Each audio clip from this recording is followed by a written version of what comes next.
Hi, I welcome all of you all to the Jahangir Tutorials YouTube channel. On this day, we will be covering the economics marathon. Now, I have prepared something very special for you that just one day before the exams, if you do that, that will be absolutely sufficient because I will be covering all the important things from the module and also giving you the markings that come in your examination. Okay. Now, we made a WhatsApp group. Please go ahead and join it. It's dedicated for CSEET students who want lectures in English. Whenever we come with any live lectures or any other ICSI updates, all you will get to know. Okay, so whenever you're giving your exam, don't worry, just go ahead and join the WhatsApp group. It'll be very, very helpful. Now, the subject that we'll be covering today is your economics. Now, remember, for economics, I have made a very nice strategy, okay, where the full syllabus will be covered. Okay, now all your lessons, whichever is there, I will be posting one more video where the full syllabus will be covered. In today's session I will be covering two chapters. One is your Indian, the two mega chapters I will be covering. Okay, so questions come a lot from here. So lesson number 4 and lesson number 5 I will be covering. Later the balance part also I will provide to you all in the WhatsApp group.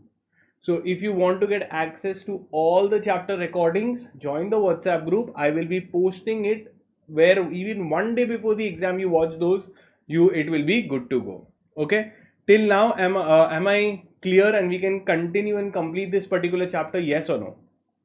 Okay, in the chat box, once I start, then I will complete the full chapter. So book, pen, just keep it ready and be with me. Okay, so just before I start, are we good to go? Can I have positive messages in the chat box? I'm super excited. Great, great, nice. Okay, so nice to have all of you all. Super excited. Keep a book and pen ready and your ICSI modules with you. I will cover everything for you.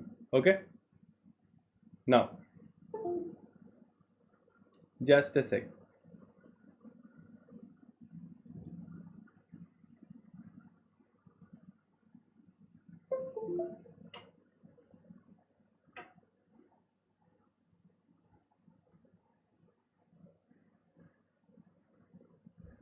Okay, good.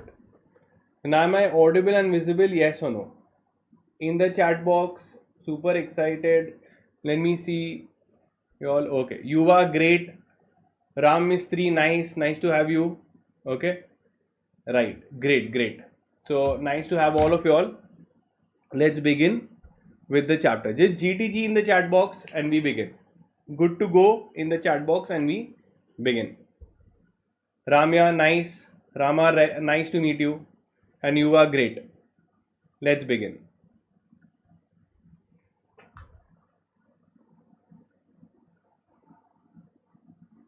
Okay.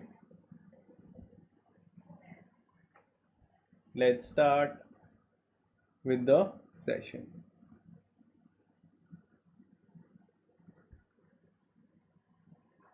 Hi, so we'll be starting with lesson 4, your Indian financial markets.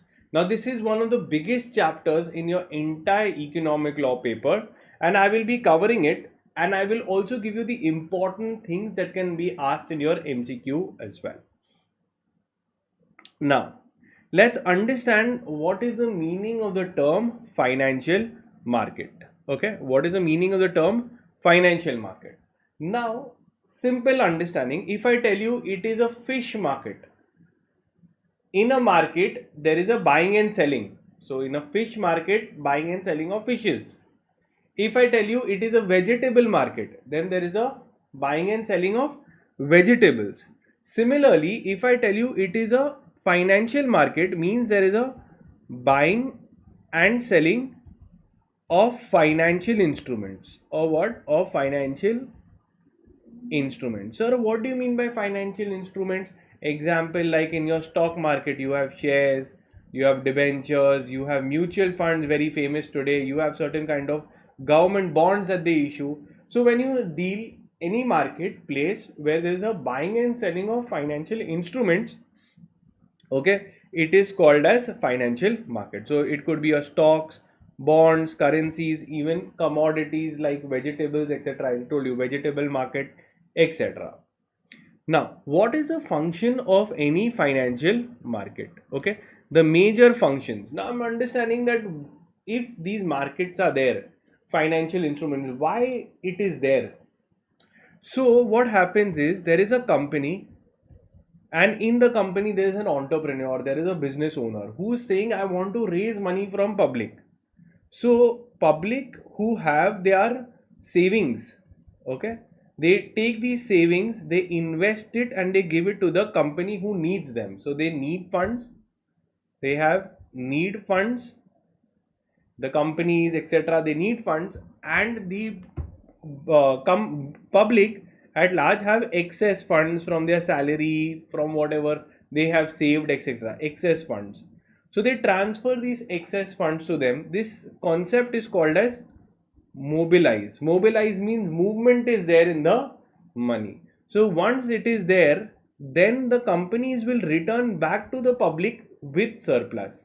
Okay, so they will give the returns back to the company. So this entire cycle is there. So the savings are then invested as investments, and after investments we get returns. This entire thing is called as mobilization of funds, where a person's saving are put into profitable purposes. Next, we go to see liquidity of financial holdings. Now, once you get the money, you would put it into different kind of assets. One, if you ask your parents, you will keep some money in as cash reserves. Cash reserves will be kept because in case of emergency fund you should have. Second, you will put the next thing in FD. So FD is more like a security. You know that you will get so much interest, the principal amount you'll get after that. Little bit amount you would want to risk it also, so you will put it into stock market. So maybe 30% of your could be put into FD, your 20% could be in cash. You can invest 30% in your stock market. Then if you want a little more stable, you could put 10% in your gold. And accordingly, last you would put in the extremely risky, maybe 10% you want, where I would just want to risk that money like gambling, etc. It is called as cryptocurrency. So if you want to invest in highly risk assets, cryptocurrencies are also for you. So what is it? These are all different asset classes. Now, depending on how urgently you need money, you will accordingly put your money there. For example, if I am planning for my retirement, which asset class should I invest in? So ideally, one would suggest you can invest in stocks, because in stocks, if you are investing in long term, you have lot of profits. Okay, in long run, investing in stock markets in profit, and you get high returns also. So you would want to invest in stock market. So you know that you have some amount of retirement funds that will be there, will compound, etc. But if I tell you it is a immediate basis, in within 6 months, 1 year, I need the money for education, for my marriage, etc., then someone will say put it in a more liquid place. Liquid means what? It can be converted into cash.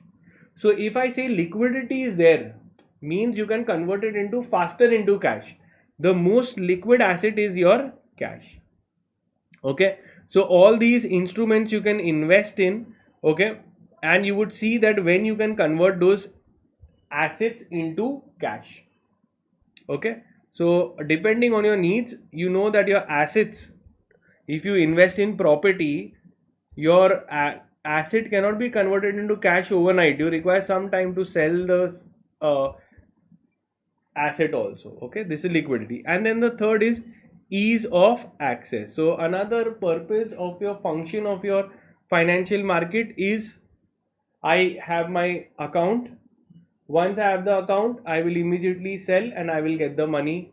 So that trading apps are there nowadays. Okay, so for traders you have all these trading apps and so many facilities that is there, which is your like your Zerodha, etc. Okay, so you have your trading apps which give you very much ease of accessing. That is also a part of your financial markets. Now types of financial markets, very simple. Okay, now I won't take you through this, I will directly tell you examples. Okay, let's see.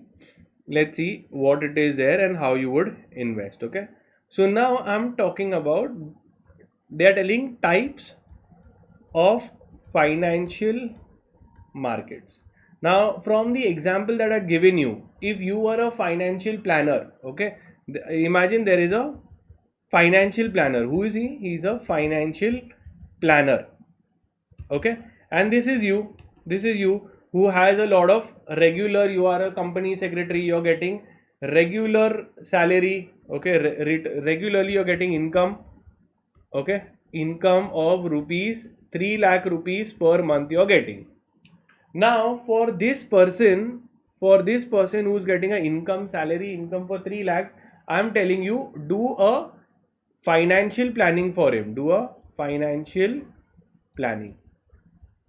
Now you all have to tell me whether it makes sense. I take the full money, whatever he gives me. Let's say out of 3 lakhs, he can save. Let's say his savings is rupees 2 lakhs a month. 2 lakhs per month. Okay. Now tell me one thing. As a financial planner, will you invest everything in stock market? No. You would invest some amount in stock market. These are all your financial market options that you're going to tell me. Okay, where else can this person invest? Tell me one thing. Don't you think that stock market is risky? Some amount should go. Some amount should be invested in your bonds and your fixed income. Okay, which gives you fixed income at low risk. Okay, it could be a government bonds. Example, I'll give you government bonds. Government bonds. You could also say that, listen, why not you invest in gold? Now gold is also a very good asset class. Some amount in gold, some risky amount. If you're young, I would say invest some amount I would not suggest, but still someone would say in cryptocurrency also someone can invest. Now what is cryptocurrency? Now all this which is there in USA, you have all these bitcoins, you have ethereum, you have doge coins, Elon Musk, etc. They invest. Okay, now what is that? They're extremely risk. If it money can be, go into exponential returns, or you might just lose your money. Okay, what are the other sources? I'm thinking where all else I can invest. You also think and tell me. Okay. Now one other thing is where derivatives. Derivatives is also in stock market only, where we have calls, puts, option, futures.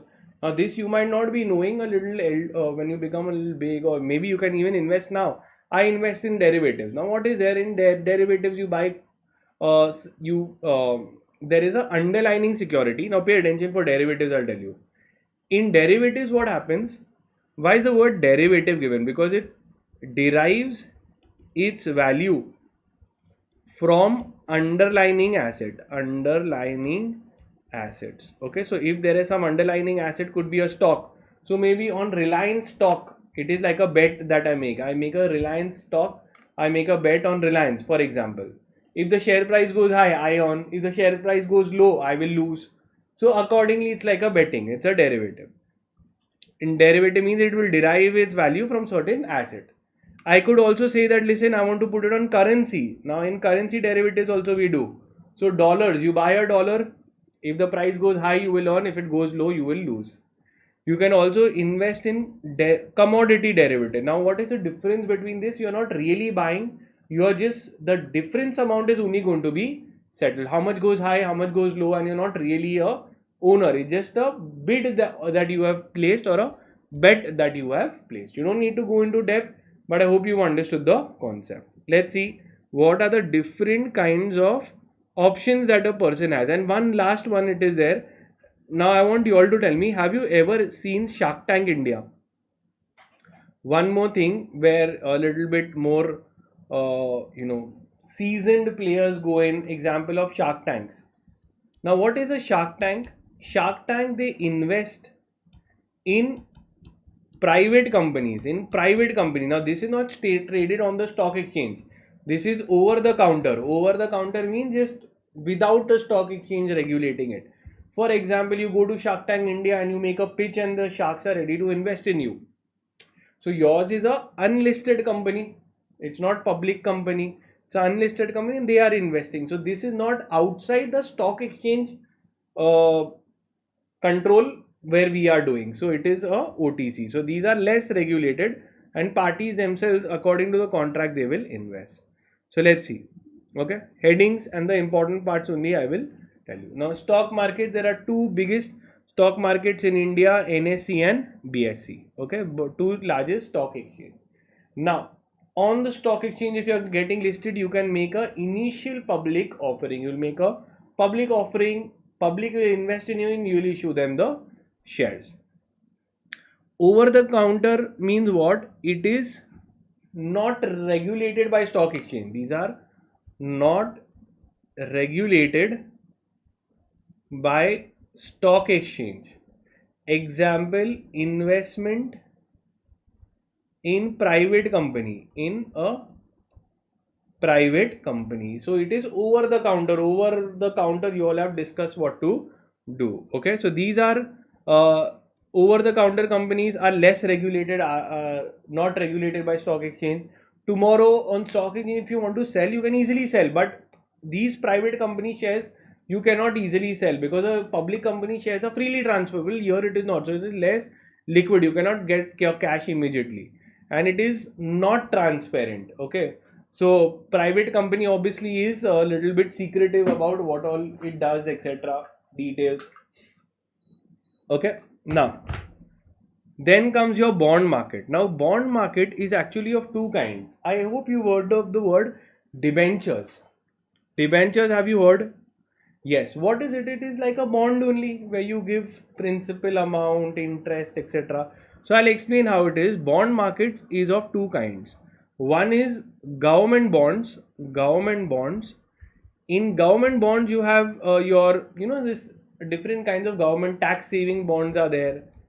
Tax saving bonds government can issue. There is something called as G securities. Government securities also it is there.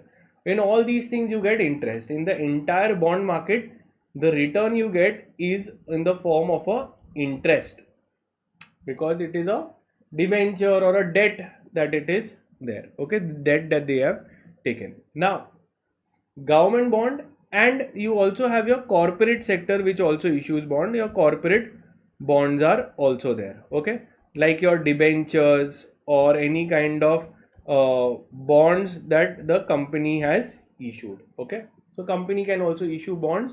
On the bond, for example, I'm giving an example of a bond. How does it operate? So if this is the investor, he will give his money 1,000 rupees, let's say the 1,000 rupees the value of the bond, to the company or government, whoever. Government will return the principal amount along with interest. Okay, maybe if it could be a 5-year bond for 5 years, interest could be given at the rate 10%. That's it. This is a government bond. Regularly government will give interest and towards the end they can give the principal amount also back. Okay, so I told you examples of this are, first, the bond market consists of both government and your corporate bonds.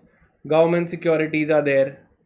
All this from government end, RBI can issue, your certain government bodies can issue, municipal bodies, RBI can issue, etc. Companies can also issue for, why would company want money? They are working capital, day-to-day capital, or maybe to raise debt or to expand. Simple. A bond is a security in which the investor loans money for a definite period at a predetermined interest rate. So exactly what I have explained to you. Bond is a type of security, okay, in which the investor gives a loan to the company. Investor gives loan and the company will give you principal and interest in return.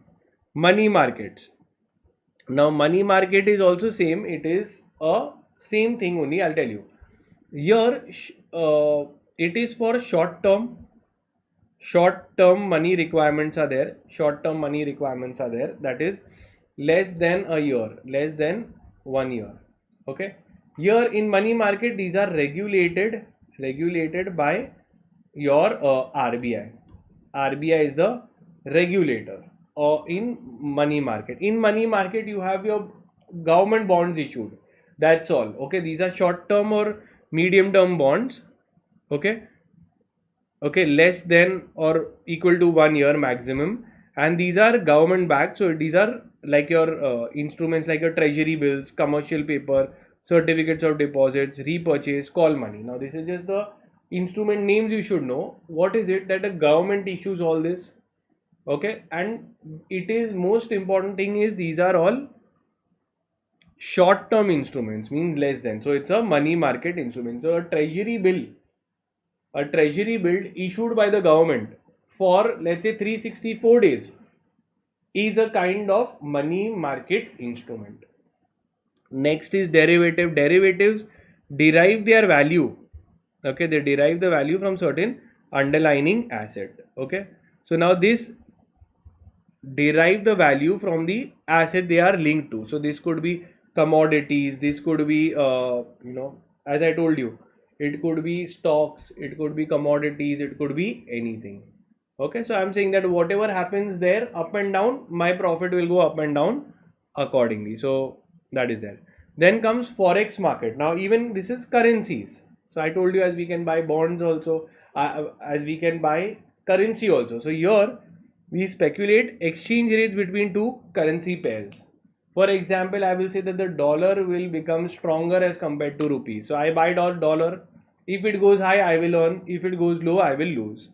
Okay. So this also can come in the derivative market. Where in derivative market, I told you these are all types of derivative instruments only. So in derivatives, the underlying asset could be shares. It could be your currency, that is your forex, foreign exchange currency, or it could be your commodities also. Now pay attention, in India, commodities are regulated, okay, by how we have NSE, BSE, here you have the multi commodity exchange and the national commodity and derivative exchange. Now what are these? How we have NSE, BSE, here you have exchange only, like how you have national stock exchange, here it is a commodity exchange. So they can ask you that which is the exchange for trading of commodities. Is a multi commodity exchange. There you can you have all kind of product, oil, gas, aluminium, rice, sugar, cotton, okay, crude oil, all those you can trade in. Now cryptocurrency, over the past few years this has picked up a lot of gain, like your bitcoins, ethereum, dogecoin. There is a lot of kinds of cryptocurrencies. Okay, now what is a cryptocurrency? These are digital currencies. Now in India, how you give rupees and you get your shirt and pant and laptop and mobile phone, abroad you can give a crypto digital currency and you can buy all these things. In India, it is not very much allowed. It is allowed in India, but government has kept it in a negative product where we put a lot of taxes, etc. So it doesn't really become very popular.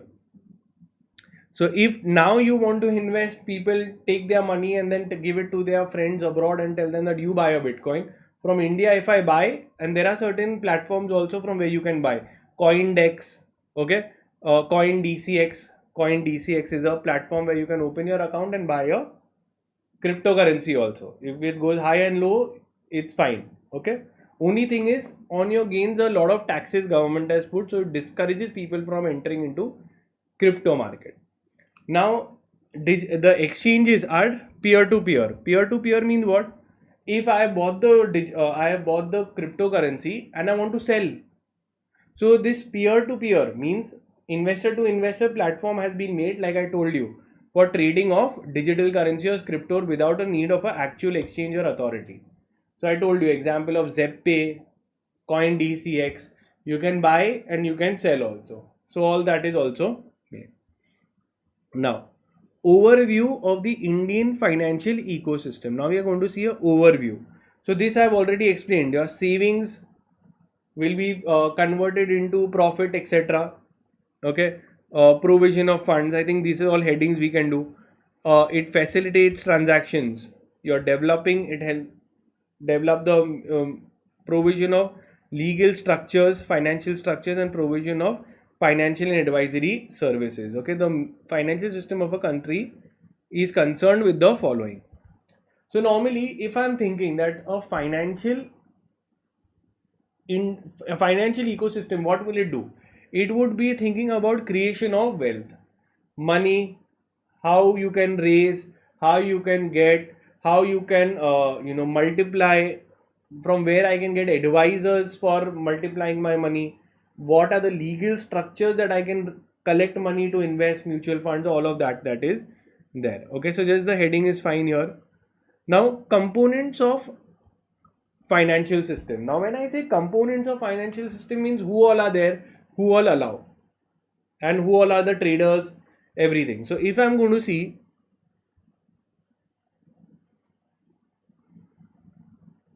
okay, let's see. So, what are they saying? Components. Now, components means who all are there. A system that allows money to be transferred from the investors to the borrower is referred as a financial system.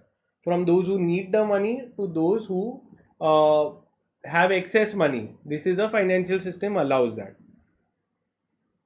The word system in a financial system refers to a collection of many institutions together, agents, processes, markets, etc. The financial system is made up of 5 parts that is below. So there are 5 parts. Let's see. So first thing is there will be an investor who is pumping in money. Okay, so there will be a investor who is pumping in certain kind of money. So with that only, we're the most important element. Now, when you want to invest money, I would ask you, do you have knowledge if I tell you go and invest in cryptocurrency, double your money and come? Do you have the knowledge? Yes or no? So you'll say, no sir, I don't have much knowledge. What do I do? So then you will take advice. There are some asset managers that are there. Okay. There are certain companies that deal in asset and liability management. So they are called as your wealth managers, wealth services, etc. Okay. They will come in. There are experts that are there. For the companies who advise are called as merchant bankers. For private individuals, the work is being done by mutual funds. Okay, so these are all financial services that are there which are provided. Wealth management service. If you have bought the shares, then it has been bought through an online portal, that is your brokers. So all this is there. These are all the financial services that are there. Then instruments we've already seen above. So they have given me advice, go and buy shares of Reliance. So now they'll give me advice on which instruments to buy. So instruments could be in the form of bonds, shares, okay, all of that is there. Equity, bonds, debentures, etc. They can give me advice to buy. The instrument is what you buy and trade. Okay. Now, when they tell me, then I say, where do I go and buy and sell? Now I need a market, right? So with my money, someone has given me a financial service advice to go and buy, let's say, treasury bills. Now my question is, sir, where do I go and buy treasury bills? So now I look at my money market. Money market is a market where short-term instruments are traded. So there are short-term instruments. So I'll say, Ari, I want a long-term instrument. I don't want this market. A long-term instrument is your capital market. Capital market is for long-term instrument. So which is on your stock markets, a long-term instrument. Then imagine someone has given me a financial advice that go and buy dollars. So some amount of my component should be put in dollars also. Okay, so when I buy dollars, then I have to know where to go and buy. So I have to go to a foreign exchange market. In foreign exchange market, there are RBI in the certain malls. They are there in certain airports. They are there. Certain banks give you financial services where you can go and buy foreign currency. Imagine for a simple thing, I want to go to abroad. Let's say I want to go to Thailand. Rupees don't work. Then I have to buy the Thailand currency and have to go. You have to find a financial exchange market. So there are brokers who are there. You have to find them. So this is a financial market that is there. The market where the financial assets are created or moved are in the financial market. And the first one is financial institution. Now, Financial institution means your all the people who are there, then require SEBI has registered, like SEBI, RBI, they all have registered various kinds of intermediaries, broker, underwriters, regulators, all of them come here. Okay, so these are all the institutions which have been created or licensed under the government. So these main institutions will regulate. SEBI is a perfect example, RBI is a perfect example. Okay, and then let's say if someone has said that, listen, you can go and take a loan for your business. So then I'll say, where all I can go to take a loan? So that's called as a credit market. The best form is a bank or a non-banking financial institution. This is not, NBFC is basically not a bank, but they will finance you. Okay, so credit market consists of your bank and non-bank. That's it. Now, key facets and growth of of financial institution in India. These are the significant characteristics of Indian financial systems. So, the safeguarding of the interest is by all the regulators, SEBI, RBI. Okay, then let's see which is important, which can come. All these development banks will come later. Yeah, okay, directly. Now we'll come to the banking sector, the most important financial institution in India. Okay, can you tell me, if you are a salaried person, you are in salary, where will the money come? In your bank account. If you're a business owner, it will come in your bank account. So, what is a bank? Can you give me examples of bank? Where do you have your bank account? So, banks are divided in two categories. One is a central bank and the other one are commercial banks. Which is the central bank of India? They can ask you in exam. Who is the central bank in India? So your central bank in India is your RBI. Who is it? Your RBI, Reserve Bank of India. Okay, very, very important. It is the central or the main bank in India, Bankers Bank. It is established in 1935. Okay, but its operations had started in 1969. Okay, so some few dates they have given. Let's see. Now we go to see which was the first bank in India. Now this was just in 1935. So what was before that? So obviously we were under the British rule. So under the British era, the British East India Company had set up three banks. Now this is important. Three banks, that is the Bank of Bengal, Bank of Bombay, and the Bank of Madras. Very, very, very important. Okay, so these three banks were later merged to called as the Imperial Bank. So Imperial Bank consists of a fusion of Bengal, Bombay, and Madras. Okay, BMB, Bombay, Madras, and Bengal. Followed, this was there, and which was later taken over by SBI in 1955.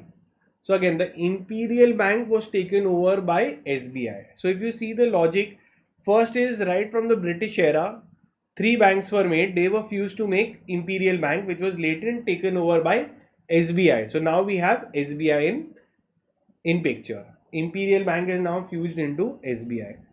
The RBI of India was established in 1935, and then you had the Punjab National Bank and the Bank of India, Canara Bank, etc. Okay, Indian Bank. Now was an important date in which the history of the Indian banking, as on date 14 scheduled banks are there. 14 scheduled commercial banks are there having a deposit of more than 50 crores were nationalized. Now what does it mean? Tell you. Scheduled bank means what? There is only one central bank. All the others will be commercial banks. So central bank is your RBI. Now 14 scheduled banks are there which having a deposit of more than 50 crores were nationalized. Means their operation will be throughout the country. Schedule means what? They are mentioned in RBI Schedule 2. So if a bank is mentioned in RBI Schedule 2, they are called a scheduled bank, and RBI takes care of these banks and give lot of benefits to them. Okay. The 14 banks were Central Bank of India, Bank of Maharashtra, Dena Bank, Punjab National Bank, Syndicate, Canara. All these banks details they have given you. Clear? In India, the RBI is the apex institution that regulates the monetary policy in India. Now we are going to see the development of the Indian banking system. Now I told you it started from your British, then Imperial Bank, then was the only bank existing in 1921. I told you three banks were there. They got fused into Imperial Bank, and that was the only bank that was operating. Then it was taken over by SBI. Okay, RBI was established in 1935. Okay, now we're going to see important things that is there.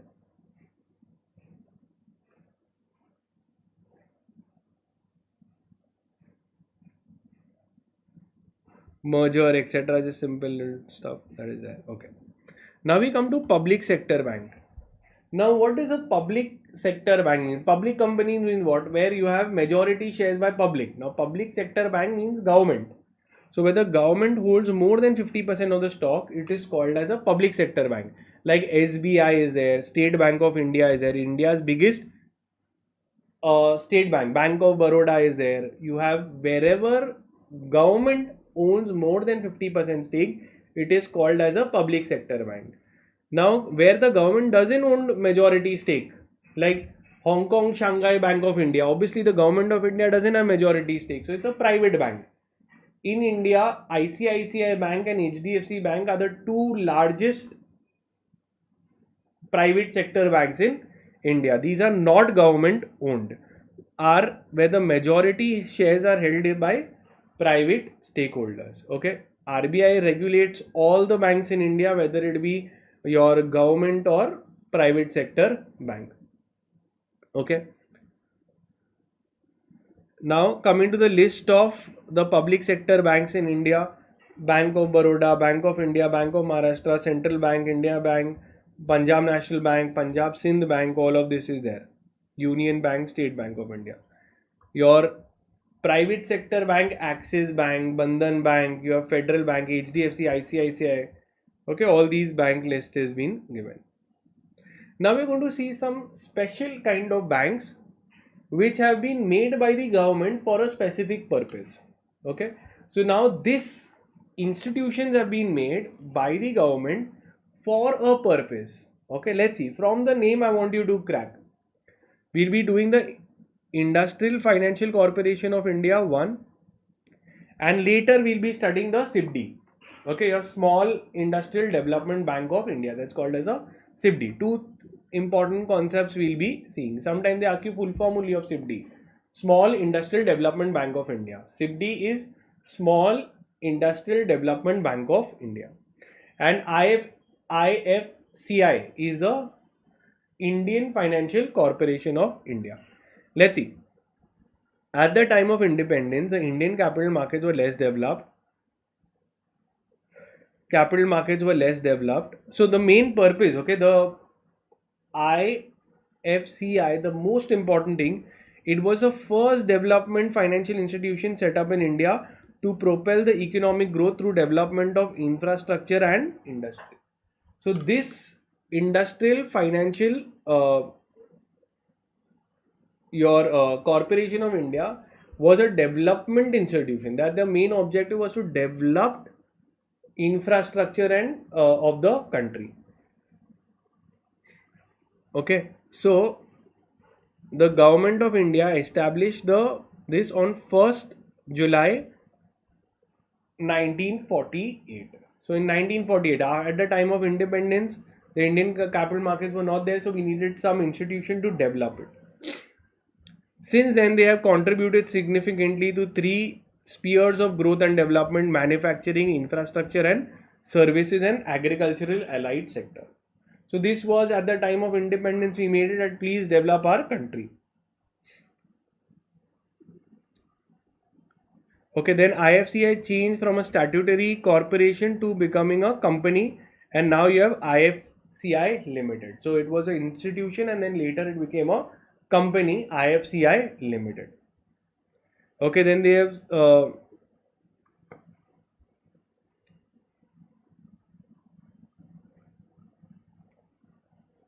let's see what else is important.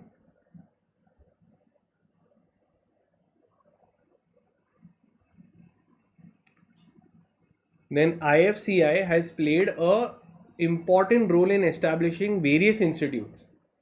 Okay, namely the Stockhold Corporation, NSC, LIC, your ICRA. All these has been set up under the IFCI, since it's a development bank.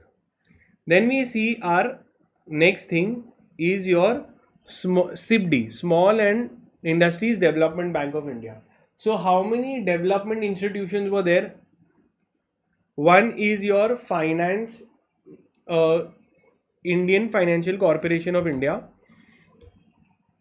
and the other one is SIBD. So Indian Financial Corporation of India, made at the time of independence, was not, we were very bad, so then we made an institution to develop India, especially the infrastructure, manufacturing, service, and agriculture, and they have developed all these institutions that we have seen. Now we're talking about, it's a bank, it's a development bank, so obviously it will give funding. Now it will give funding to small industries. So will they give in this to Reliance, Tata's? No. So how do I define small? So they have said small and micro, small, MSME sector. So this bank will only give loan to MSME sector.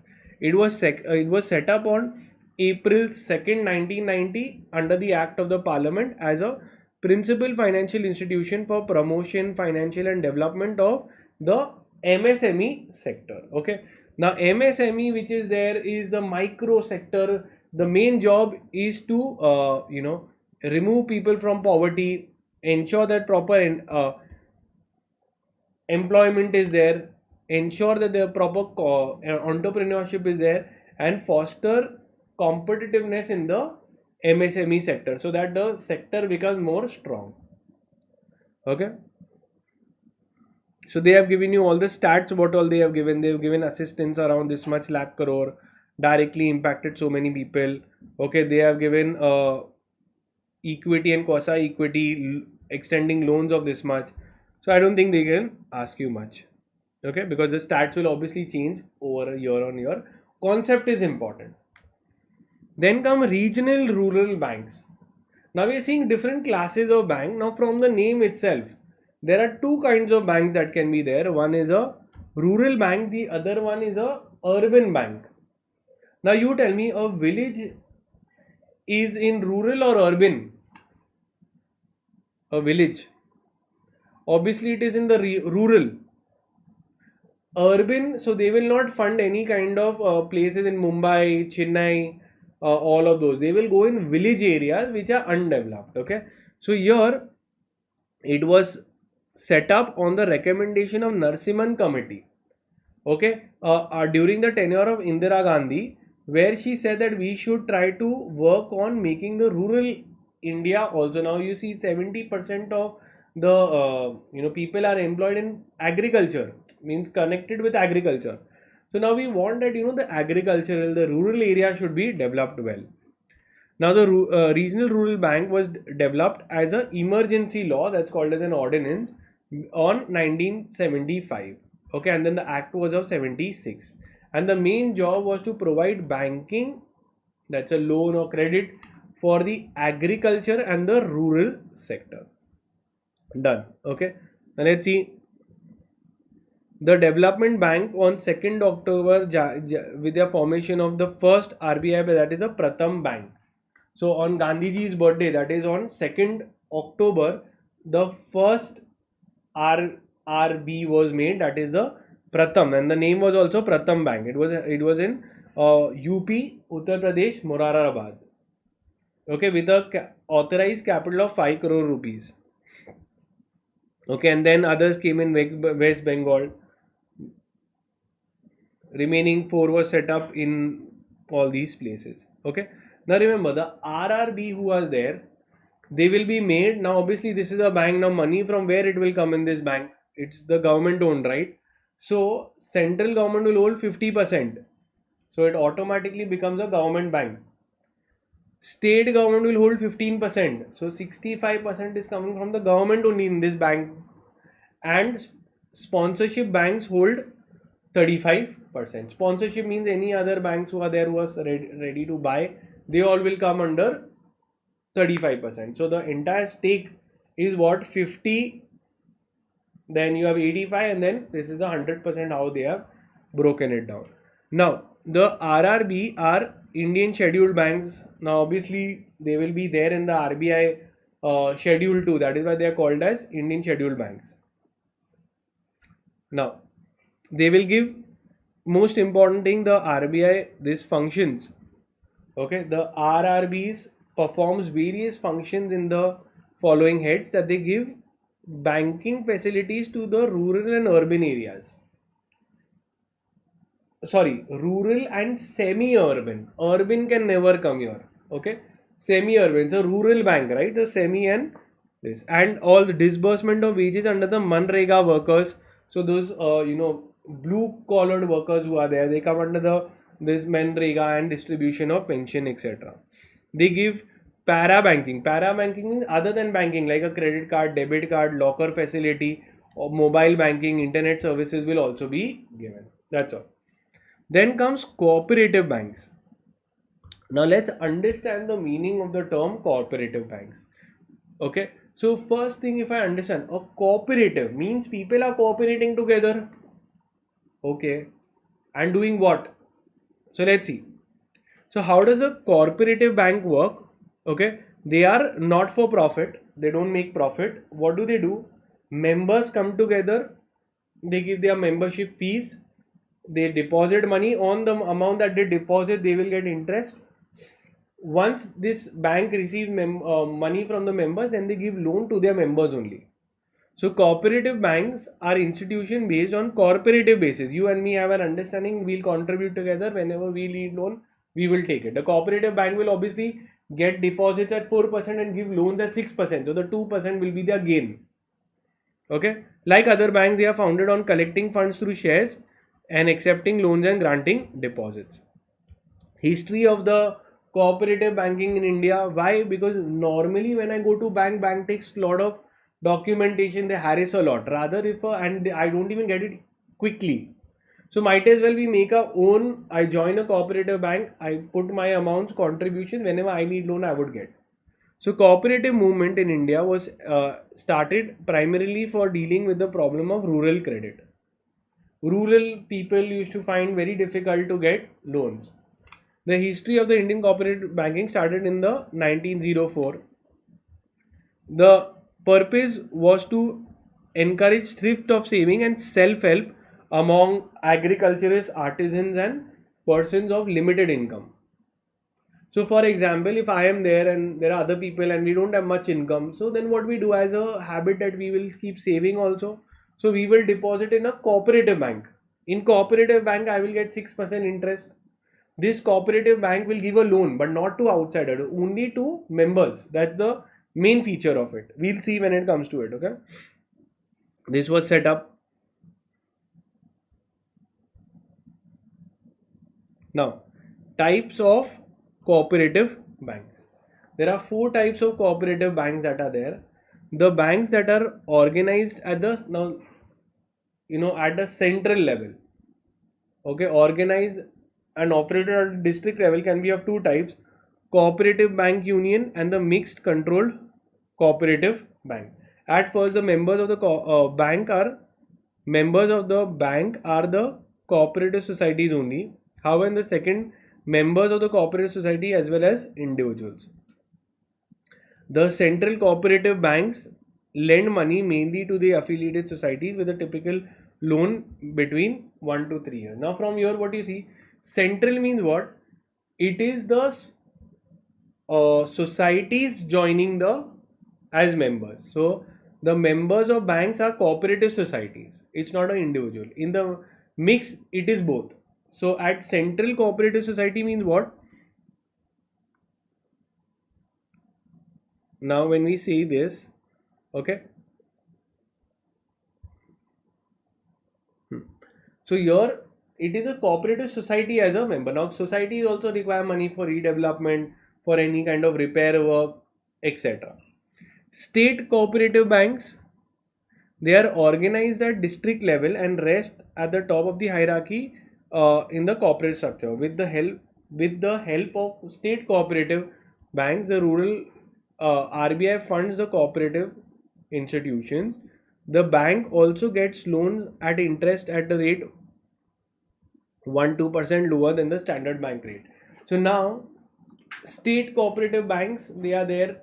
Government normally, since it is for lower people, all those we saw artisan farmers and all those low income groups, government gives loan to these corporate institutions, these state cooperative institutions, at lower interest rates also. Then comes your primary cooperative bank. These offer credit services in the urban and semi-urban region. Okay, now obviously we saw for rural. Now for urban and semi-urban, you have a primary cooperative bank. They are not concerned with agriculture because that comes in rural.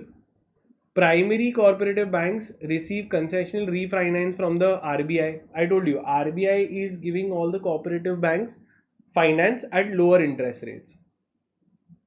Land Development Bank. Now, to develop the land, you have something called as a NABARD.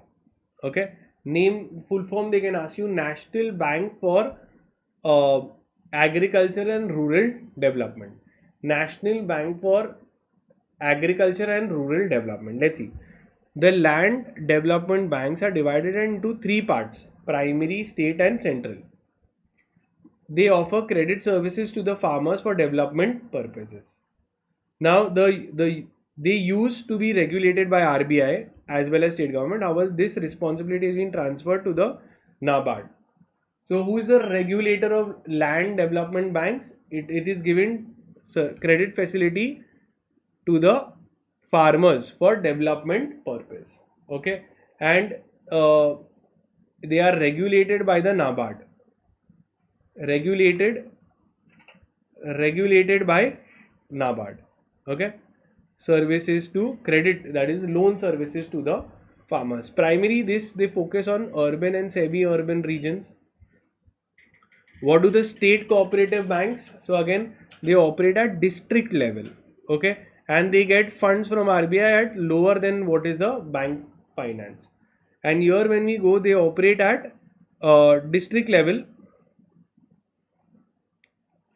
but and can be of two types. One is cooperative and the other one mixed cooperative bank. Now cooperative means what? Members are the cooperative societies only. This is the four types of cooperative banks in India. Okay, now we will see your NBFCs in the next part.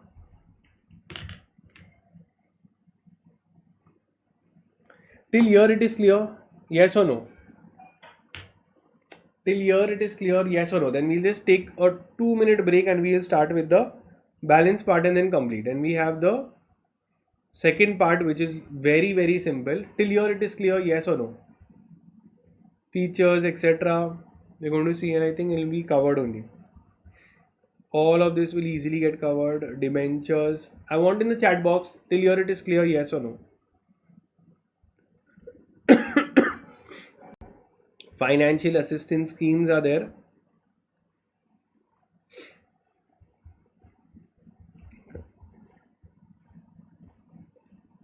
How many schemes? And then we are done with the full chapter.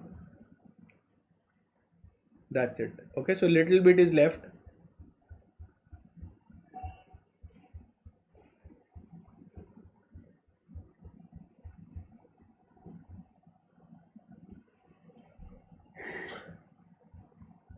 So now we'll start with one important thing in just 2 minutes. Okay.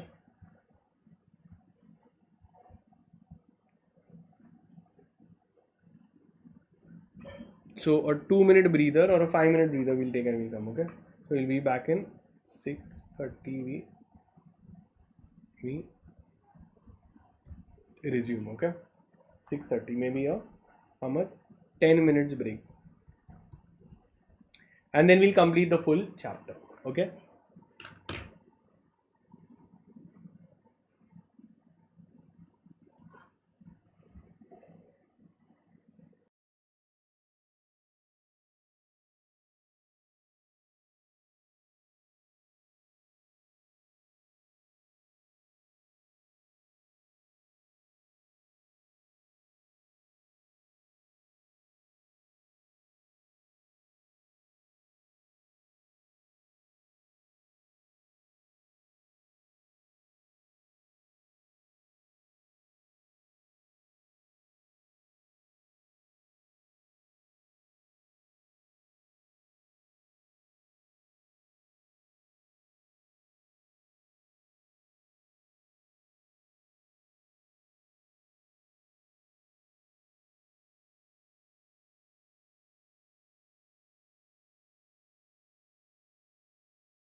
Okay, so let's start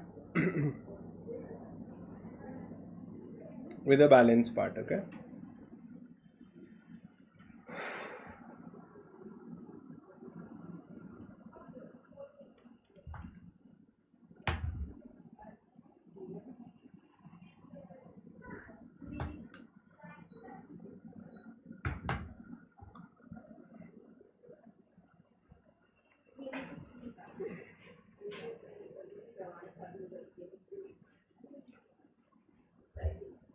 let's start.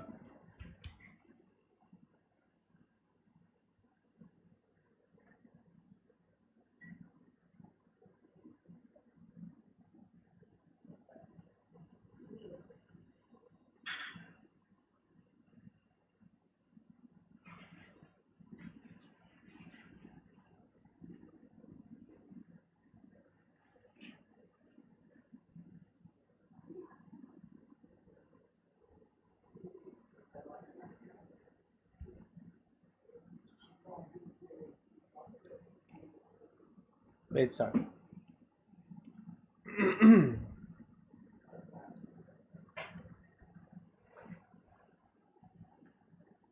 Okay, so now we'll start.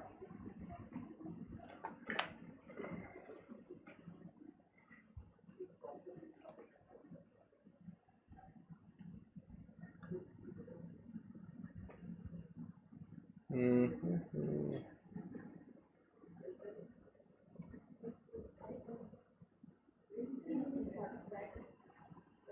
Now we'll see the concept of non-banking financial companies. So let's understand. These are financial companies, but I'll explain what is the concept. You'll understand perfectly. Okay. Now, non-banking financial companies. Okay, they are called as NBFCs. In short, they are called as NBFCs. Now, what are these? These are not banks. These are not banks. When I say these are not banks, means they don't have don't have a banking license. A banking license. Okay, so from RBI they don't have a banking license, but they are financial companies. Means they finance people. Okay, they give finance. So how can you not be a bank and finance?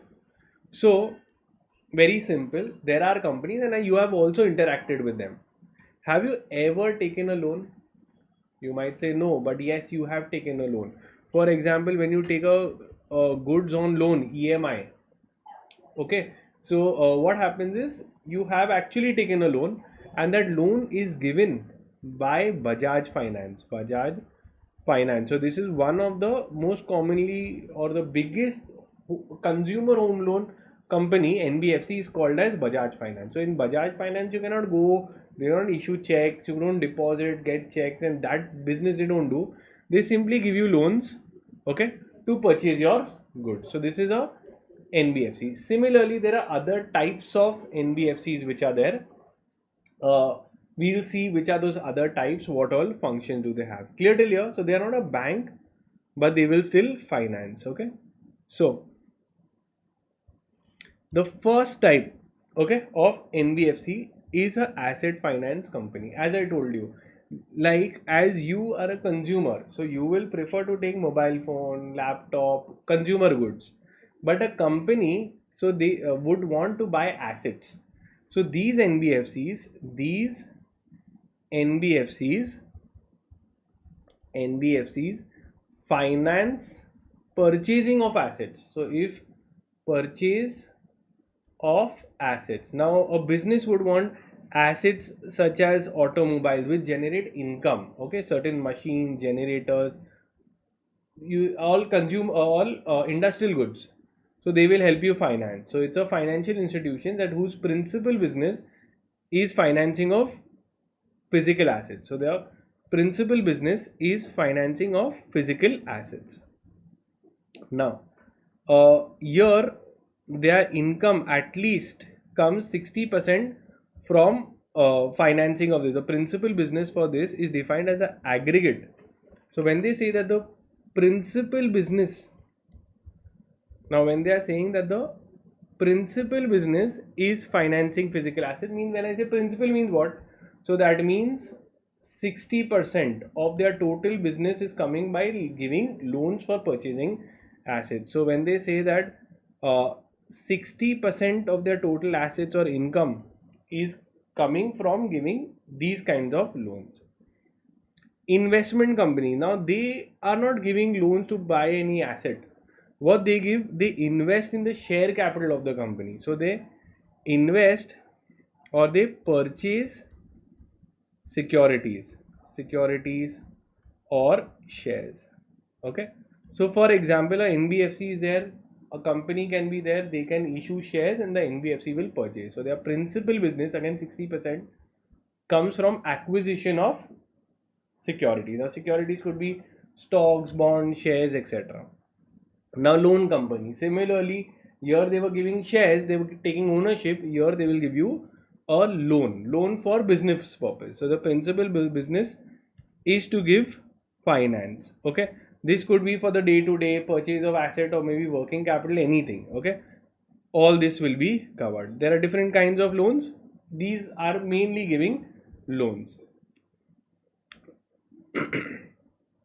But does not include a asset finance company. Asset finance company is separate. They give loans to purchase industrial or business assets which generate income. They just give loans. It could also be a consumer loan, business loans, etc. Nothing else. We don't care of, it's not linked to a asset. Then comes infrastructure finance company. Very simple, from the name itself you can identify that they would finance infrastructure projects. Now when I say infrastructure, what do you mean? In India's infrastructure means roads, railways, ports, airport. Roads, highways, ports, power plants, urban infrastructure. So they will finance all of that. Okay. Now what are they saying? If I say that your infrastructure finance company, means they are giving you certain thresholds. Let's see.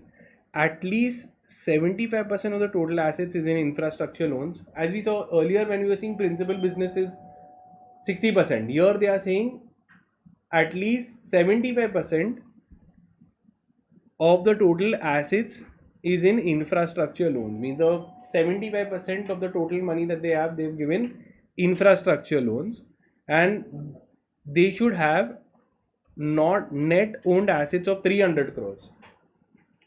They need to have net owned assets of 300 crores and a credit rating of A and a CRAR of 15%. Now pay attention, 4 thresholds they have given you. How many? So first of all, they finance infrastructure projects. Okay.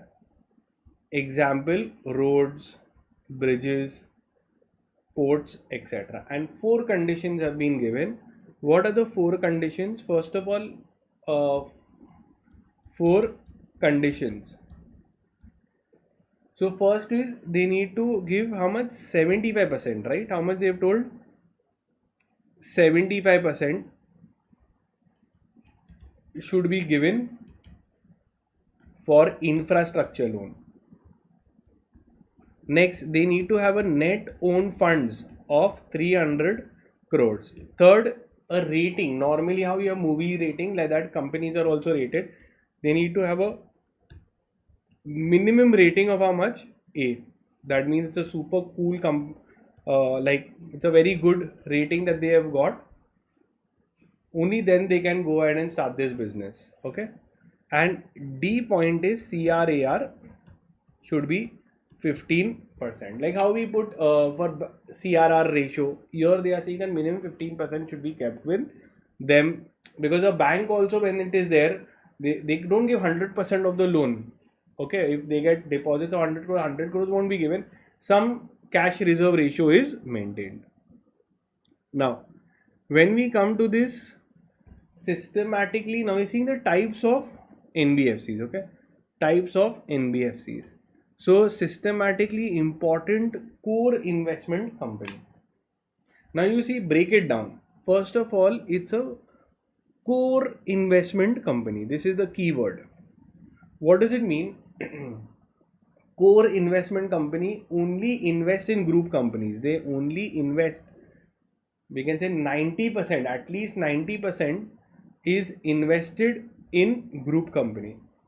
So they invest 90% in group companies only. So they don't finance others. So for example, Tata's, if Tata Group is there, they will make a NBFC and that will finance only to their group. So when any company in the group needs money, they don't have to go externally, they will go to their own NBFC and raise the fund. And whenever they say systematically important, means to the nation it will be important because they have a very high asset, or they have a very high value asset worth is of 100 crores and above.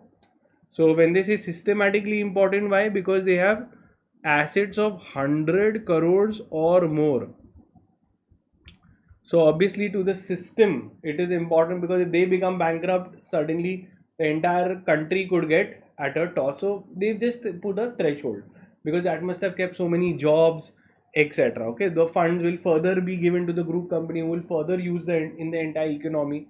So that's why they've kept systematically important. Core means what? It is for the group. Now core means group companies. They will finance only group companies. Next, if you go to see infrastructure debt fund. Infrastructure debt fund. Now there are two words.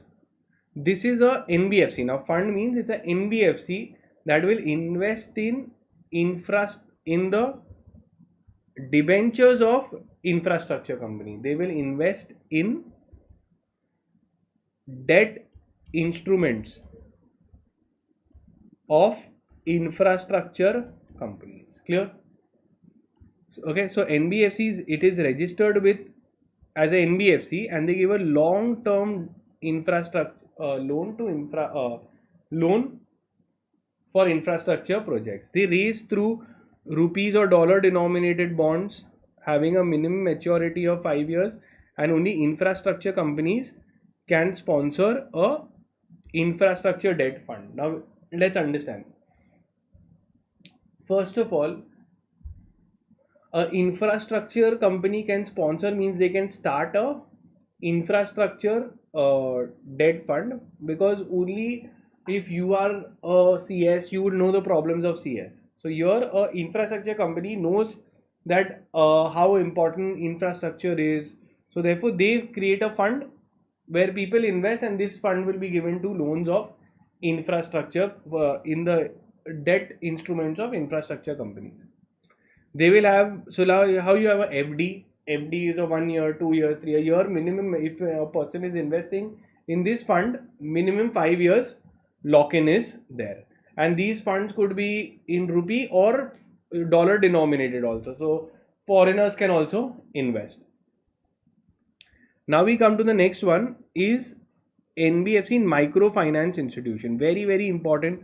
Microfinance means they give small loans to small people. Okay, small, or I can say little loans. No, small is better. Small loans to small people. To small people means what? First of all, a very small amount of loan you will see, and to very, very lower income class group. So at least 85% of their assets are given in microfinance. So at least 85% is given as microfinance. Now micro means a small loan. Now how do you define this? See, now they'll give you what is a microfinance. So they are giving loans to small people who have an annual income of 1,20,000 in urban and 60,000 in rural. So small people. Okay, so loan is given to small people. Now when I say small people, means their income, they have divided it in urban class and they've incurred in rural area. Okay, how much it is. Then what are they saying further? That it is without collateral, means it is unsecured loans. These are small loans. Unsecured small loan is there, because from poor people what security you will get, and it should not exceed 50,000 rupees. Okay, so max loan amount is 50,000 rupees. That's it. So such a small loan it is there, and not have a tenure of less than 24 months. So minimum or 2 years loan it will be there. Okay, so 50,000 loan unsecured. Okay, this will be unsecured. Unsecured loan. So this is the thing that you have to remember. Now, next we come to factors. Let's see, NBFC company that are who are factors. Now we whose business is majority in factoring. Now what is factoring? Let me tell you. It is a service related to debtors of the company. Okay, debtors of the company. Have you heard of BRs, bills receivable? They are nothing but your debtors. So these factors will go and collect from them. You can the bills receivable, bill discounting will be done here. So what happened? A factor here in in 12th we had learned about bill discounting. So from whom you will do? From a factor. So also all service related to debtors. Bank sent for collection. So this is a NBFC sent for collection. This can be kept as security and loan can be taken. You can even sell it to them. Okay, all those services are there. So here the factoring business should be constitute at least 50% in the total assets, or income should be 50%. Then you will be treated as a factor. So for factoring, either 50% is income that is coming for factoring business, or assets. They are saying that 50% of the money has been given for factoring purpose. So factoring loans we have funded, etc. Okay.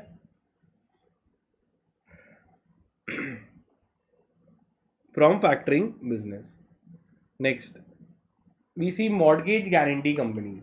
Now this is also very interesting kind of NBFCs that are there. Let's see. We'll see it again. Okay. Now we are seeing mortgage guarantee company. Now tell me one thing. Do you think people will give loans?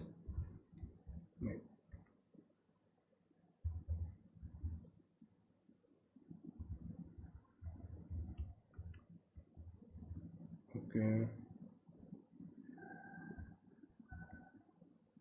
Just a sec.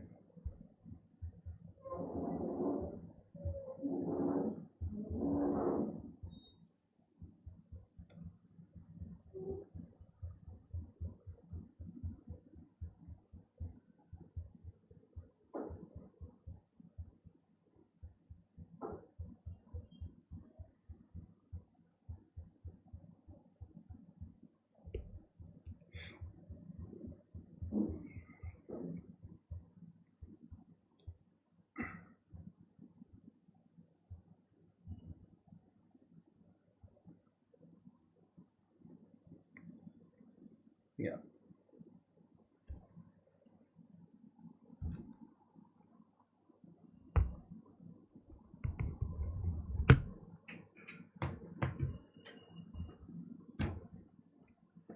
Okay. So now we'll see what is a mortgage guarantee company. Mortgage guarantee company, let me explain. What happens is, normally when a person, there are three people in guarantee, there comes three people. Okay. Now there is one, the lender of the loan, called as the creditor. Now I'm saying one is the creditor, the second is the debtor or the borrower. The debtor or the borrower. Okay, this is the lender. Now the creditor is saying, I don't trust you, I don't want to give a loan. So then you have to get someone as a guarantor. As a guarantor. Okay. So then what happens, the NBFC is there. NBFC guarantees that don't worry, I have checked the data. If anything goes wrong, I will pay for him. So this will be called as a mortgage guarantee company. Then this one gives the loan. Okay, he will repay. If he doesn't repay, the mortgage guarantee company will have to pay. Now why did they enter? because the debtor gives him premium and regular amounts to them as well, and they must have done a check before taking this guarantee. Okay, risk assessment is done of the debtor. Now, mortgage guarantee company, if we see, is a financial institution where at least 90% of the turnover is mortgage guarantee business, or at least 90% of the income is coming from mortgage guarantee, or net own funds is 100 crores. So first of all, they need to be big companies because they are taking big guarantees. So net own funds is 100 crores, and remember the percentage 90%, either turnover or income. Means they should be doing this kind of business. Non-operative financial holding company. Now from the name itself, it is a holding company. Now pay attention, it's a holding company who is not going to be operative. So they themselves don't have a business. They are holding companies of various other NBFCs. So what happens is, sometimes if a company has a large group, has multiple NBFCs, they will make a holding company to oversee the operations. The holding company itself is not giving any loans or not doing any business. Okay, they are set up as a new bank. They are wholly owned. This is the non NBFC, non-operative financial holding company. Okay, and they will have subsidiaries and oversee the other subsidiaries. Okay, holding company means it's the head, and there will be other companies below it who will oversee. Now, services offered by NBFCs, we saw all these services. They give loans, home loans, personal loans, gold loans, microfinance, small loans, credit card service, debit card service, all this they can give.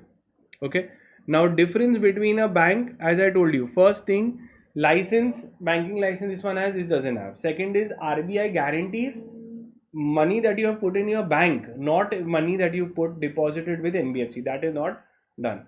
NBFC can accept deposit, but they can never accept demand deposit. Demand deposit is they can never open current account. Current account, I put the money, I ask the money back. So NBFCs can never issue this. NBFC can never issue checks also. So just like you have a bank check, that they can't do. Okay.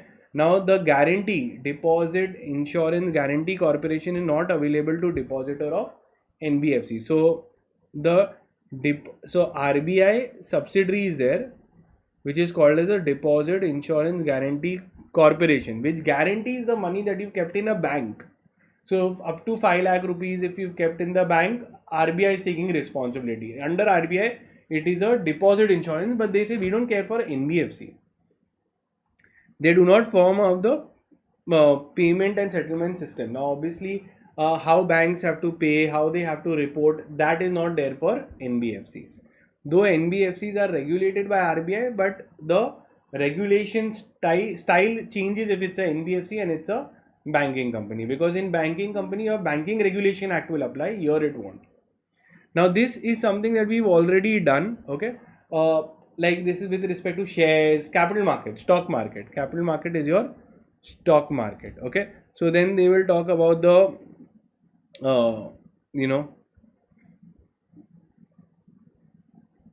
Bombay, the BSE and the NSE. Okay, so the main trading centers was Bombay and Calcutta. The American Civil War was there. It was a primary supply of cotton. Trading of cotton was done. When the boom came, okay, I'll tell you all of this. It was established in 1850 as a joint stock company. Now, in 1875, all this I'll just make you mark first, then you see. Brokers Association, all this I will tell you and you'll be clear. The stock exchange in Delhi and Ahmedabad were the trading centers, and others came up later. I'll just tell you which all is important to know. That's all. Okay. Now, first thing is, the capital market dates back to the East India Company.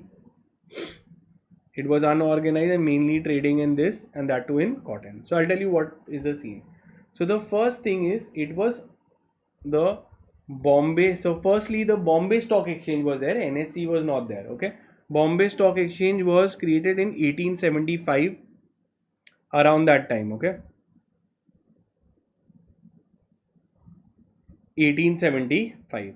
Okay, 1875 it was operating, and it was a unorganized sector where a native association of brokers it was there. So all the brokers were only running the BSE, where they were taking the money, giving it to the company, share price increase. So it was not exchange regulated. Then later what happened after the scam was there, Harshad Mehta, Ketan Parekh, all those scams were there. Then they said that now we want to turn it into BSE Limited.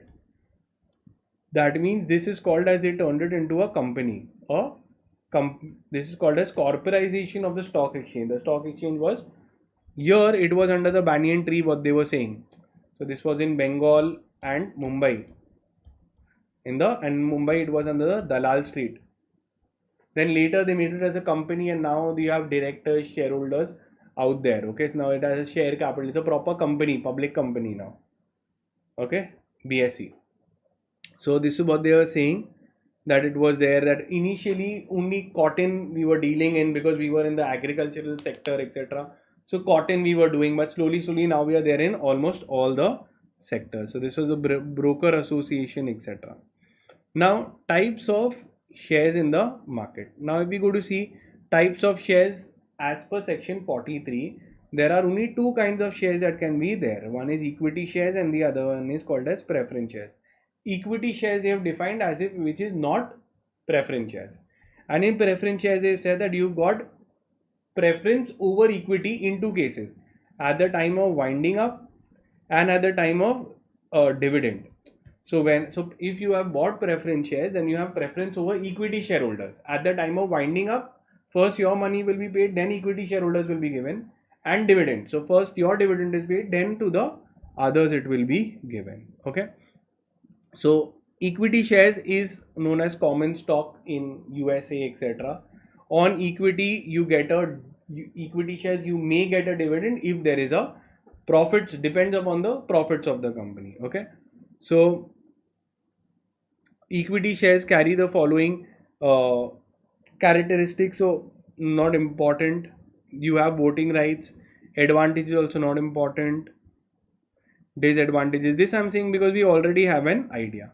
Now preference shares, they have preference in case of dividend and at the time of liquidation, winding up of the company, dividend and at the time of liquidation. This is important. Features, you have hybrid securities can also be there. Hybrid means convertible. They are convertible. Now we've heard debentures and equity share, convertible, secured, unsecured. So preference shares can be secured, unsecured. Your secured, unsecured. Then it could be convertible, non-convertible. So convertible preference shares could be there, which could be converted into equity shares. Okay, so they can claim, they get a fixed dividend amount, they claim on assets, they get a prior claim on assets, and voting rights, they don't have voting rights except where it is they are meeting. Okay, so here they will talk of hybrid, means it's a mix. So it has some features of debt and some features of equity, like your convertible debentures, what they are talking about. Okay, then claim, advantages, disadvantages. Then types of preference shares. Cumulative means the word cumulative come from the words accumulate. Accumulate means what? If in any year the company could not give dividend because of loss of profit, and that amount will be carried forward, and next year you have to give when you have profits. Non-cumulative preference shares means if you this year no profit, no dividend, it will not be carried forward. Redeemable means nowadays only redeemable preference shares can be there, where a fixed date of redemption is given and shouldn't be beyond 20 years. Participating, they can participate, the key word is in extra profits. So if the company makes beyond a certain point, then more dividend will be given. Non-participating, they cannot participate in extra profit. Convertible, it will be converted into equity shares. It can be converted, okay, into equity shares. So I believe all this we have an idea. Okay, then we saw shares. Shareholders are owners of the company, whereas debenture holders are creditors of the company. They are the creditors of company. So when I say creditor means they have given a debt to the company, and company is just like the company has taken a loan from multiple people, debenture holders. So as a company would take a loan, they would pay interest and principal amount. This is the concept of debentures. Debenture comes from the Latin word debere, okay, which means to borrow. Okay, so it's a borrowing from people. So it is a borrowing that has been taken. Okay, it evidences debt on the company. So a person who is a debenture holder will get regular interest on his thing, and on the maturity date after a few years, when it gets matured, the tenure gets completed, then he'll get his principal amount also back. Now first is the debenture holders, then below them comes as the preference shareholders, and below them comes as the equity shareholders. Simple. And they also don't have any voting rights since they are creditors of the company. They cannot vote in the meeting of the company, in the shareholders meeting. Okay. And types of debentures similar to preference shares: secured, unsecured, redeemable, irredeemable. Irredeemable are not allowed to be allowed. What is irredeemable? Irredeemable means there is no fixed tenure given, or like a winding up. When we wind up, we'll pay you. So all this is not allowed. Maximum 20 years they give you. Within that much time you have to repay. Convertible, non-convertible, and non is there. Now we come to some schemes of loan, financial assistance scenario for small and medium enterprise and startups. Now initially they are telling you, why is MSME the backbone of the economy? Why? Because 30% of the GDP comes from MSME sector. 45% of the manufacturing output comes from MSME sector, and 11 crore employment has been given by the MSME sector. So MSME sector becomes very important to protect and give benefit, and it is towards achieving the Viksit Bharat by the Ministry of Micro, Small and Medium Enterprises. Viksit means the independent, successful Bharat. The objective is under the Ministry of Micro, Small and Medium Enterprises. So they are saying we should protect them. Multiple schemes they have, government has issued, which we will see. Okay.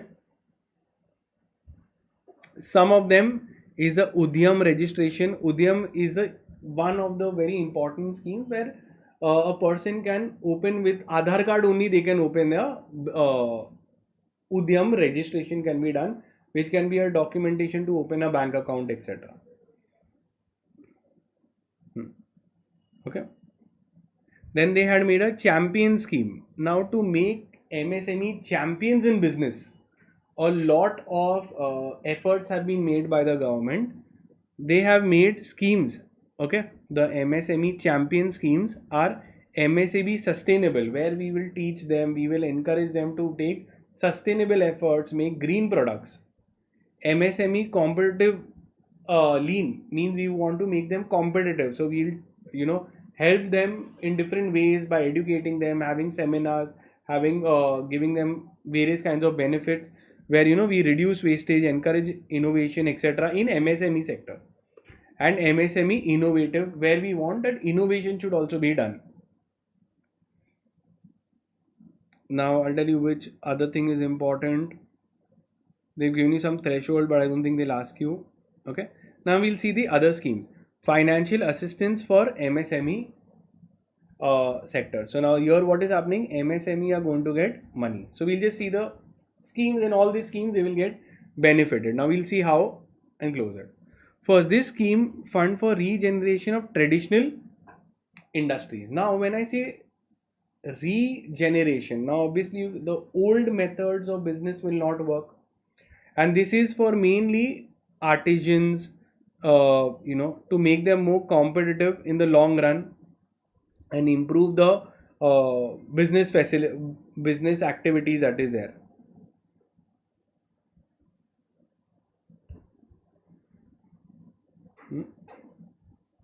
Equipments, artisans. So just remember this word, that to organize the traditional industries and artisans into a cluster to make them competitive and provide support for long-term sustainability, employment and marketability of the products. So artisans and traditionals, we will support them. Yes. Next, if we go to see your scheme for promotion of innovation, rural and entrepreneurship, very important thing, and actually the full form of Aspire. So it is a scheme for promotion, innovation, rural entrepreneurship. So if you see, the keyword is rural entrepreneurship. Rural entrepreneurship. So here this scheme is mainly for in giving them support to their agricultural, rural sector, financial support, business incubators, and technology incubators and livelihood incubators. So let me tell you what is a incubator. Very very important. Incubator. So incubator is a English word where they say when babies are pre matured born, so that time they are put in an incubator where they get a life support. They get a what? Life support to grow till grow stronger. Similarly, incubators are government or private companies also. This institutions, universities become incubators where they give them life support to small businesses, and life support could also mean funding, could also mean advising, technology, consultation. All of that can be given, and even they give you the support in terms of infrastructure, offices, etc., where you can come, where you can learn. Okay, so even for living, to surviving, as well as technology service has been given. Now this could be done with the government or with PPP projects, with government and private companies coming together and giving. Here if you go to see, government gives a one time grant of 50% of the cost of plant and machinery, or 50 lakh rupees, whichever is less. So huge amount. What are they saying? 50% of cost of plant and machinery, or 50 lakh rupees, whichever is less, can be given under this scheme. What is the objective? Is to create jobs, entrepreneurship, etc. Entrepreneurship and skill development. Now here also they say that to ensure that the skills are developed, etc. Let's see what is the main keyword, that 20% of the total targeted entrepreneurship and skill development should go to the weaker section. And for SC, ST and women, a stipend of rupees 500 per candidate is also given. The main purpose here is to develop the skills and motivate them towards self-employment. So entrepreneurship program. Then we see a scheme of National Small Industries Corporation. Now if you go to see small industries, so when I say small industry, it automatically means MSME. Okay, now this is a ISO certified government institution enterprise under the Ministry of Micro, Small and Medium Enterprise. Okay, they give incubation services, as I told you, life support to small businesses. They facilitate various schemes and support enterprise in their marketing, how to go to foreign countries, etc. Financial assistance for startups. Now we saw, till now we were seeing for small business, for MSME. Now we are seeing startups. Now startups are those innovative businesses which have suddenly grown. So what all benefit has been given? So now normally a venture capital assistance scheme. Let's see, 4 points have been given. Venture capital, always remember, you should know the meaning of the term venture capital. They fund startups. They fund startups, new age business. They go with the logic, higher the risk, higher will be the return. Okay, and another thing is here, so they fund startups, venture capital, and people want to get money from venture capital. So here government runs a scheme under the run by the Ministry of Agriculture and Farmers Welfare, for farmers, producers, firms, self-help groups, etc. Okay, for setting up agricultural projects. So here, for setting up agricultural projects, agricultural innovation, all this is permitted. Clear? Now,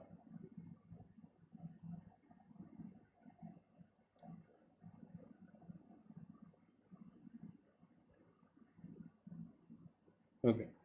Now, venture capital assistance is a financial support in the form of an interest-free loan, okay, to those who qualify, and they get the following benefits. Agripreneurs they are calling. So this is mainly for agripreneurs, okay, and they are giving interest-free loan to farmers basically.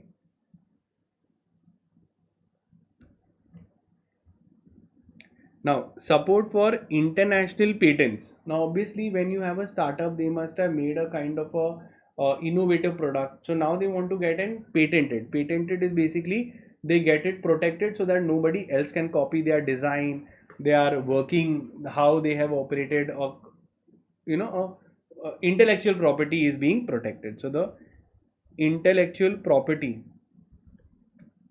is protected. Now what happens if here written on the abroad it gets copied? So you have to apply for international patents. Here this support for international patents is a scheme that provides financial support to MSME for international patent filing. So they get a financial support for international patent filing so that it will encourage innovation and recognize value, okay, for them. It is allowed under MSME Act 2006. Okay. Then comes Stand Up India scheme for SC, ST and women entrepreneurs. Market is important. See, the stand up, who are we telling stand up? It is for SC, ST and women entrepreneurs. Okay. In stand up, we are telling them that we want them to stand up on their feet and become independent. So they give a bank loan between 10 lakh to 1 crore to at least one scheduled caste, scheduled tribe, or at least one woman per bank branch. So again, it is a loan amount will be from 10 lakhs to 1 crore amount of loan can be given. Okay. And if a woman entrepreneur is there and let's say private company requires 2 people, so will loan be given? Answer is yes. At least 50% of the shareholding should be held by the SC, ST or women entrepreneur. Very, very important. They should be adults. Okay. And only in greenfield project means completely new project. It shouldn't be given for the second round of funding, and second round of loan will not be given. It's for the starting the business basically. 51% should be held by them. Okay. And borrower should not have defaulted, should not be a defaulter with any other bank. The next one is Startup India Seed Fund Scheme. Now if you go to see, seed funding comes when you have a proof of concept, at least a proof of concept. Now here what is happening, it is being funded at the idea stage. So they are giving you the seed funding. Take this money, go start the business. So just give me the idea. So to boost the startup ecosystem, Piyush Goyal, okay, the Minister of Railways then, he provides financial assistance for the startups for proof of concept or the prototype level only. Okay, so very big thing. Process for this getting funded. So the Department of Promotion and Industrial Internal Trade has created a advisory committee. So this DPIIT, they've created a particular advisory committee. Okay, they will find out who are the eligible incubators who are there, and they will grant up to 5 crores, okay, to the eligible incubators. To the selected incubators will provide startups with 20 lakh loans if they've given a proper proof of concept. So what happens is the loan will be given to incubator, and incubator can further give it to the startups. Okay, incubator gets a government grant of how much? 5 crores, and this they can give 20 lakhs, up to 20 lakhs per company. Okay. Okay, and that is it. We've completed the entire chapter. Thank you.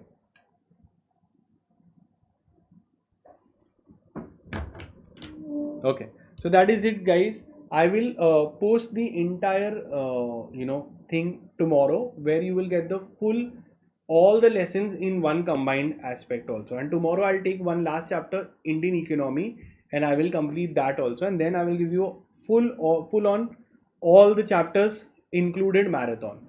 So all I will release it tomorrow, day after only. Okay.